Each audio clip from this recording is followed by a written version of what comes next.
டக்குன்னு டேஸ்ட்டாக செய்யக்கூடிய ஒரு துவரம்பருப்பு துவையல் எப்படி செய்யுதுன்னு பார்க்கலாம் வாங்க. இதுக்கு நான் 1/4 மூடி அளவுக்கு தேங்காவை கட் பண்ணி எடுத்து வச்சுருக்கேன். 7 பல் அளவுக்கு பூண்டு, 3 வரமிளகா, சின்ன துண்டு அளவுக்கு புளி எடுத்து வச்சுருக்கேன்.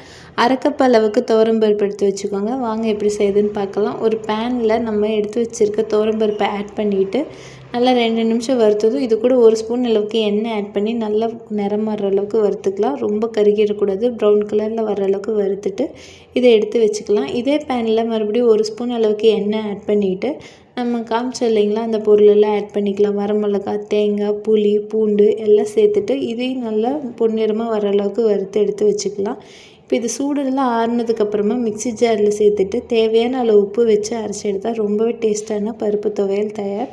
இது சூடான சாதத்து கூட நெய், நல்லெண்ணெய் சேர்த்து சாப்பிடவும், கஞ்சி கூடலாம் தொட்டுட்டு சாப்பிட ரொம்பவே நல்லாயிருக்கும். ட்ரை பண்ணி பார்த்துட்டு எப்படி இருக்குன்னு சொல்லுங்கள். வீடியோஸ் பிடிச்சிருந்தால் மறக்காமல் சப்ஸ்கிரைப் பண்ணிக்கோங்க, லைக் பண்ணிக்கோங்க. தேங்க்யூ.